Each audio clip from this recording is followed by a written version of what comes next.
Welcome to the Costello Coaching Podcast, where we talk about developing the human within the athlete. My vision is to enhance people's performance in all aspects of their lives. I hope you enjoy. And we're back with the Costello Coaching Podcast. I'm Tommy Costello with my good friend, Andrew Rohrbach.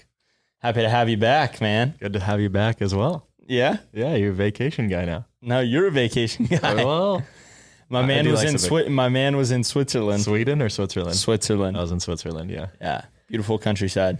Pretty good, yeah. I recommend to everybody that listens to this podcast to go take a trip out there. Take a trip to Switzerland. Sooner rather than later. I know. I'm going to have to get on taking some trips. Yeah. You did call it Sweden 5 or 6 times. I texted him and said, how's Sweden? And he said, I'm in Switzerland. But that's okay. All right. Today, we're going to be talking about leadership. Now, this is a very broad topic, leadership. But where I want to start with this is self-discipline and how leading your own life can make yourself a leader. One of my mantras and one of the mantras of our team and our business is building leaders. So I think it's only appropriate that we dedicate a podcast to the concept of leadership. That sounds good to me. Yeah. Now, Andrew, when you think of the best leaders you've been around or the best leaders that you've seen, what kind of characteristics do those people attain? What do they have? They have this like moxie about them. They have this like energy about themselves where they don't have to explain too much. They just kind of lead themselves in the correct way, and it's infectious. So I think they have this moxie. They have confidence within themselves, and they also seem to have, like you said, a lot of self-discipline. It seems that way. Yeah.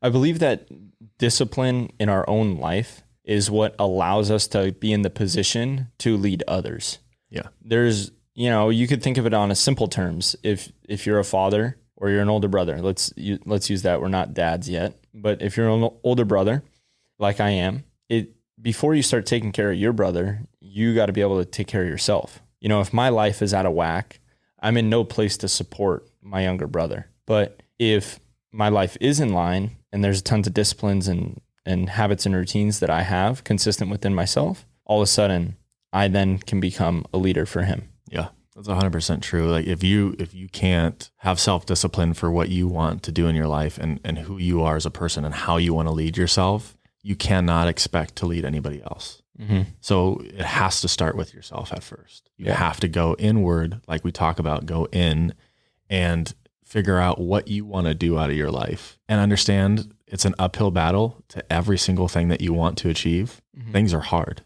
and getting used to, hey, I'm going uphill, and it starts with self-discipline. Yeah. I love the saying, if it were easy, everyone would be able to do it. Yeah. And everyone wants whether it's in our world of they want to lose 10 pounds right away, or they want to gain velocity right away, or they want the scholarship right away. Those are the people we're serving. This is very applicable to anyone in any world of, they want to make this much money, or they want this many sales, or they want anything. They think it's going to happen really fast. And they think that the easier it is, they think that it should just be easy for them to achieve it. That if they just do this, they do that. Oh my God, where are my results? Yeah. When the truth is, it really takes way more than you think it's going to take. And once you accept that, and once you come to the acceptance that this is the trajectory that I'm going, and yes, if it's hard, it's good, that's where you need to take yourself. And a lot of people quit when they find that spot where it's hard. Once it starts getting tough, they stop. And once it starts getting hard, you should start licking your chops and being like, that's when I got to get going. And so for me, whenever things get hard in my life, and I feel like I've been working myself very hard for the past few years, I know I'm on the right trajectory for what I'm doing, because what I've been doing hasn't been easy. And I had a great conversation with Lucas yesterday. We had a hiccup in our operations.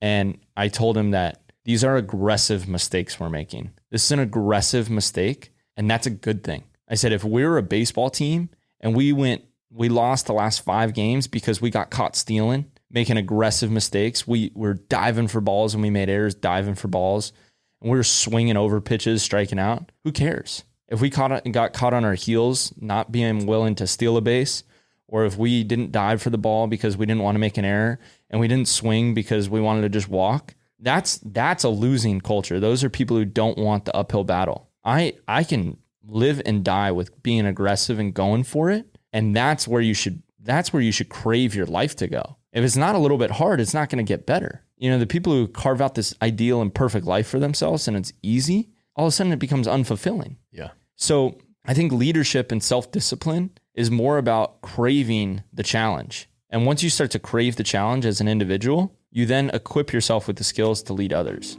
Hey guys, hope you're enjoying the show.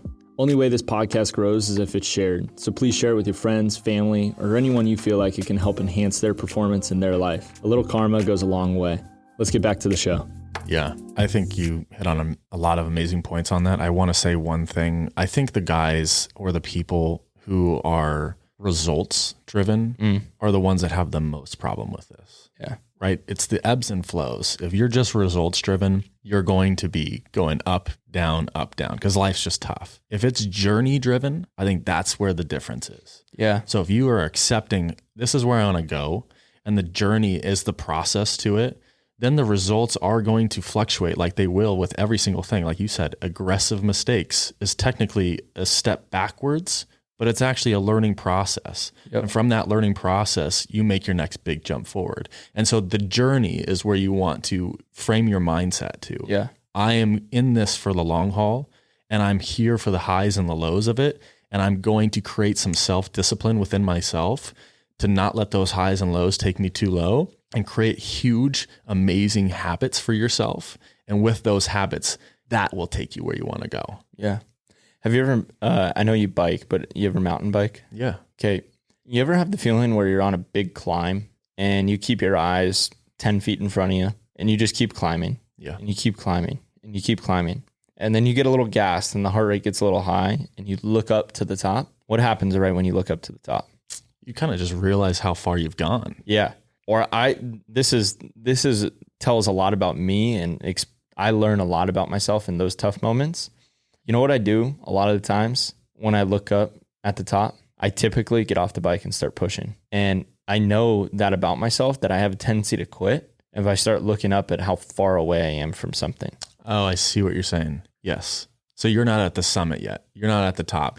You're saying once you start getting gassed, you have a tendency to go, all right, let me just push the bike, recoup myself, and then I'll get back let me on. reframe it so it's easier to understand. Yeah, if I'm on a trail and the mountain is very steep and I'm climbing it, and let's use the metrics of 1,000 meters or whatever. I got to go 1,000 meters, and I'm 500 meters up, and I've kept my head down the whole time, and I've been grinding and grinding and grinding, and I know it's hard, but I don't really know how far I am, and I just want to peek up and look up there and see how close am I right now? How close am I? And I see how far I am. It makes me want to quit. Got it. Because I know it's going to be that much harder. So if I know that about myself, there's two things that you can do. If I know that I look up and it's going to make me want to quit, I can just not look up and I can keep working, because the process and going through the process of the climb is why I went out for the ride in the first place. Correct. Yeah. Right? I didn't go out for the ride to get to the top. And then number two, I could test myself. I could look up to the top, know I'm far, recenter, refocus, and keep going. And I've been there before. The mountain bike is a really interesting place for me that does a lot with it connects my physical capabilities with my mental and emotional challenge. Yeah. Because I'm not that good of a cardiovascular athlete. And that's why I'm doing a triathlon, because it's so out of my realm. It's why I signed up. Yeah. I probably am going to suck at that. I should do that. Yeah. It's uphill. I want to do it. It's going to make me better. Yeah. In some way. I'm uncomfortable running, so I go run miles now. Yep. I hate running. The undisciplined person says, I hate running. They don't want to go run. So these are, I put myself in a place where I'm going to have these conversations with myself and see how I can respond. And that's what's going to make me better. Yeah. How do you do with those kind of moments? Because we've had it, we trained together one time, and you were getting all over me about the bike and the miles per hour and the wattage and how hard I needed to be going. And you had no problem kicking it into gear and going. I love that side of you, because we spend a lot of time with this like deep, intimate conversation where that was more of a just go and grind. And I hadn't seen you like get fiery and push me like that. Where does that switch flip for you? Yeah, I think I innately have that. I think everyone innately has that in themselves to a capacity. I think I have, to be frank and honest, I have a lot to prove to myself. And I think when I get into that frame of mindset and I'm able to flip that switch pretty quickly, there's something I'm kind of missing out on in my life, or something I'm not really pushing myself 100% on. And to be able to go, all right, hey, I'm the problem here. I'm not going to allow myself to be the problem. Yeah. I will flip that switch when I need to flip that switch to go completely the opposite direction of where I'm currently at, to get myself a little bit more evened out. But I'll flip that switch on whenever I need to. What if you shifted your language there? What if you shifted your language from saying I am the problem to I am the solution? Correct. Yeah, I see what you're saying there. I know what you're identifying. I'm a big and a firm believer, Tommy. I'm a big firm believer. Be honest with yourself. Yeah. And I understand the language. I'm a big language guy. Self-talk. Hey, let's get some positive self-talk for sure. But if I'm the person that's being lazy about it, there's some honesty. I could start with a real honest self-talk to then reframe it to a positive self-talk. For example, if I'm climbing that hill and I'm running trails, like I ran trails when I stopped playing baseball, I do the same exact thing. I keep my head down right where I was at, because if I looked up too much, man, it got me heady. But I would stay exactly where I'm at, and I'd go, man, I'm the problem right now. I'm being lazy. I know what I got to do right now. You can do this. Put your head down, stay in it, fight. You got it. How much are you worth? You can do this, right? So I am honest with myself on, hey, I'm the one that's the problem right now, but I have this deep inside me that I can push myself. And that can start with any person. You can start wherever you're at. Be honest with where you're at. 100%. I'm the problem right now. I'm not the solution, but I can be the solution. Here's what I got to do. And it's starting with step one for each person. For me, when I was training you, I've trained myself consistently to push myself in that moment. So when I flip that switch, I can go from, hey, let's have a good training session, to like, hey, let's figure it out. Yeah. Like figure it out right now. Yeah. But I've only able to flip that switch to get to that level because I've trained consistently to put myself into that with my self-discipline. Does that make sense? Yeah. So you could be a leader in that situation because you had put yourself there before. Absolutely. And I consistently in my life, constantly try to put myself there. And if I'm not putting myself there and I'm not in that uncomfortable, then I got to have a real honest conversation with myself on what do I want? Where am I going? Like, who do I want to be? What type of person am I? I'm not this person. It's okay that I'm not there right now, but let's do something about it. Let's get some self-discipline. Let's create some great habits. Let's take a step back, look where I'm at, and attack it full force. Like David Goggins talks about that all the time. He thinks that, and I agree. I think we're too soft in a weird way. Hey, it's okay that you're not feeling too good right now. There's something about that for sure. There's something about, hey, I'm not feeling too great right now. Let's take a step back and like regroup a little bit. But that can be cyclical. You can stay in that for way too long. I'm comfortable. I just don't feel that good right now. I'm not that great. I don't know. And years can go by. Yeah, you got to rip the Band-Aid off. You got to rip the Band-Aid off at some point and go, hey, I'm also being lazy. Hey, I'm also like not doing anything different to get different results. Like that's a definition of insanity, doing the same thing over and over again, expecting different results. It's kind of what I really believe about the people who do all the biohacking to make a better life, where the ice bath, I think the biggest thing about the ice bath is not the ice bath itself, but saying that's 36 degrees, I'm going to get in it. And the fact that you got in it and got out, and that was the hard part. And having the discipline to say, I'm going to do it, get in, get out, and you did it. And all of a sudden you stack something. You stack some confidence because you kept the promise that you made to yourself. Yeah. And so when it comes to leadership, a lot of people view leadership, and it is in many ways. Don't get me wrong, it is many ways, but a lot of people view leadership as getting up, giving a good talk in front of people, giving the hoorah, and being the leader. And yep, I'm the guy people listen to. But what Andrew and I are talking about when it comes to leadership is there's so many things that happen before that talk that puts you in the position that people are going to listen to you. There's so many little wins. My dad is so great about this to me. He says all the time, hey, a couple small wins today, couple small wins today, couple small wins today. All of a sudden, you stack a month of a couple small wins and you got people going, wow, you're so great at what you do. Well, I just try to keep winning a little bit each day. And when you do that, if you get a little small win on reading something about leadership, and then you get a little small win about executing a business plan that you had, and you get a little small win about executing an hour that you did well, those compound and they stack over a month.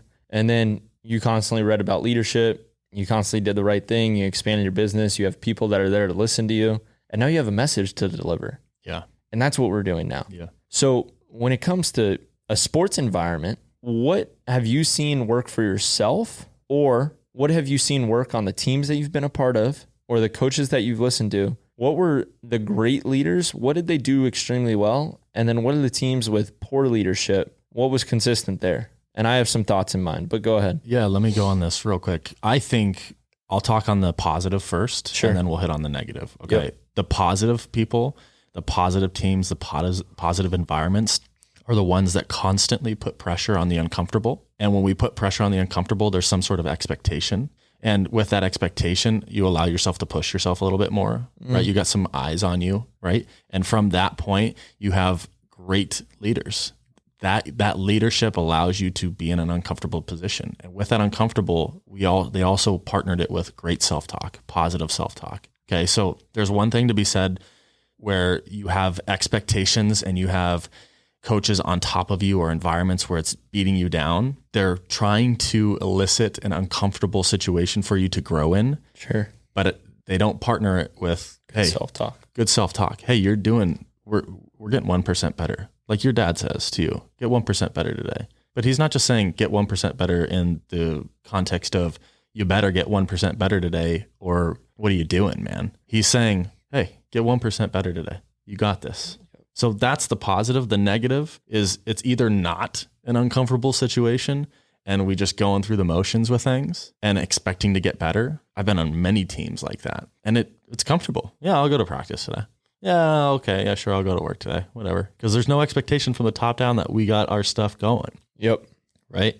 So there's a little context. What are your thoughts on it? My thoughts are more on conversations. So teams that had poor leadership didn't have the person to stop the negative conversation. So I always talk about not entertaining the negative conversation. Just cut it off. Cut it right off. Don't entertain that. The teams that had people partake in the negative conversation, those are the teams that lack leaders. Because a true leader stands up and says this is wrong and has the self-discipline to say that this is wrong and goes on their own direction, not expecting people to follow him. But he's so strong and so convicted in what he or she is doing that people have no choice but to follow. And the poor teams, there's not that one person that has the discipline to say stop and is not strong-willed enough to say stop, and they partake in it. And they just brew up what I think of as a negative soup. That's how I think of it. These ingredients keep going in. We keep talking about this. They get stirred up and they get stirred up and they get stirred up. But there's got to be that one person to say, no, we're not throwing that in there. We're pouring this freaking soup out and we're going to go do it the right way. And that's the leader. So the hard part in sports and in business is most leaders are born out of performance. You've never seen a team captain emerge for hitting 100, having 150 average or having a 200 batting average for 3 years in a row and they become the team captain. I've never seen it. I've never seen that. Yeah. The team captain has to at some point perform because it's part of the mechanism in which they're doing. It's part of the coexisting of the environment is saying that I can perform in this area. So on the back end, it's going to take self-discipline to be good at the sport, right? Yeah.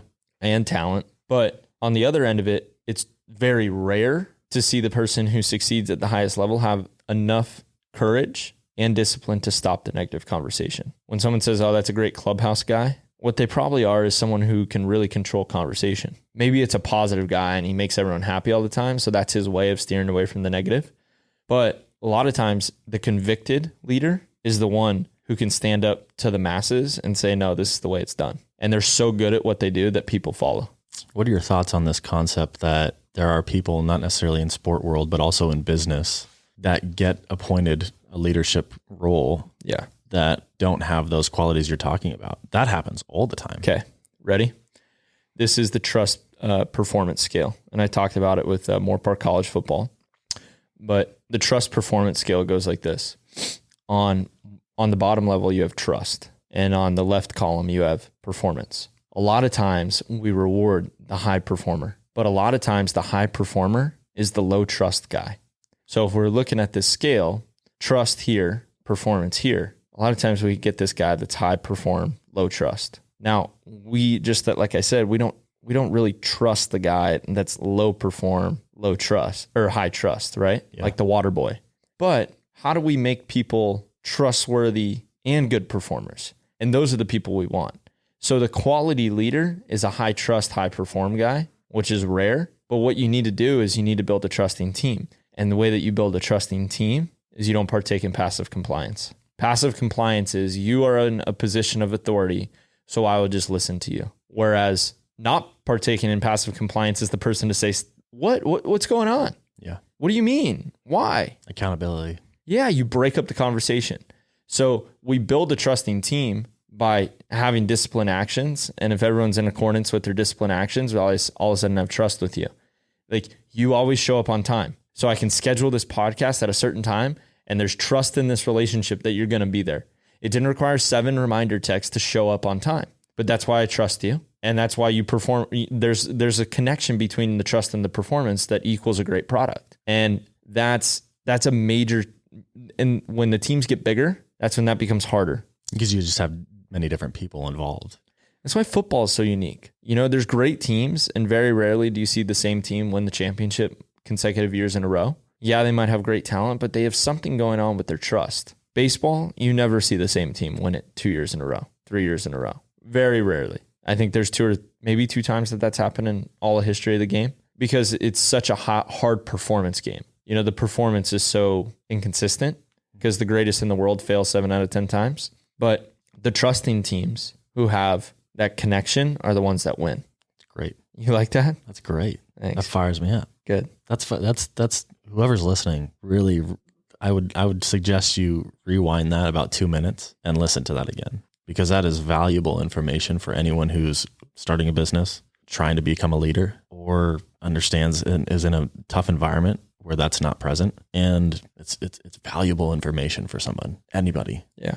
And I think if you're going to connect the dots on this whole entire conversation, the dots that would be connected would be this. We started with the uphill battle. Leaders truly pick the uphill battle, right? And it's going to require self-discipline to attain that.